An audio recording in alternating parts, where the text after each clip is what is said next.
Once upon a time, in a quiet village nestled in the hills, there lived a man named Samuel. Samuel was known far and wide for his wisdom and his unwavering sense of morality. He was a devoted father to his only son, Thomas. Samuel's most cherished possession was a beautiful old book passed down through generations in his family.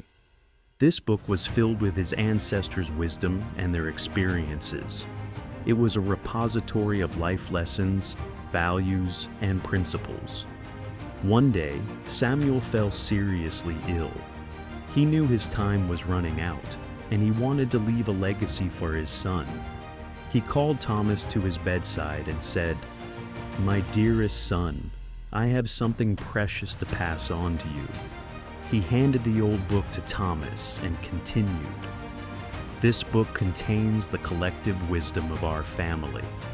It's a guide to living a virtuous life. I want you to read it, learn from it, and pass on its teachings to the generations that follow." Tears welled up in Thomas's eyes as he took the book from his father's frail hands. "I promise, Father, I will honor your wish and uphold our family's values." Samuel passed away, leaving Thomas with the weight of his legacy. Thomas began to read the book and was captivated by the timeless wisdom it contained. He realized that it held the key to not only living a moral life, but also making a positive impact on the world. As the years passed, Thomas became a respected member of the community.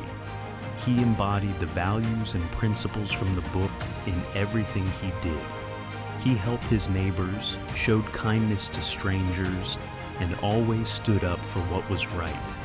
His father's words and the teachings of the book became his guiding light.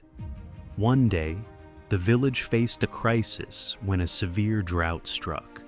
Crops withered and people were suffering. Thomas, with his father's lessons in mind, organized the community, shared food, and set up a water supply system to help everyone survive the difficult times.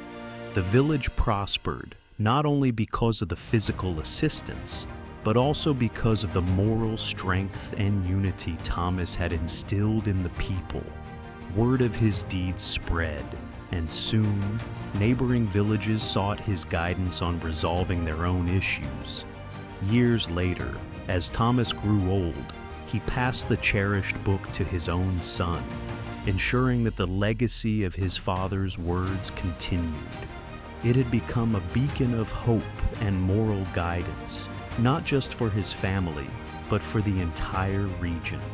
The moral of the story is that the words of a father can be a powerful legacy, shaping the character and actions of generations to come. The values, wisdom, and principles passed down from one generation to the next have the potential to create a positive impact on the world.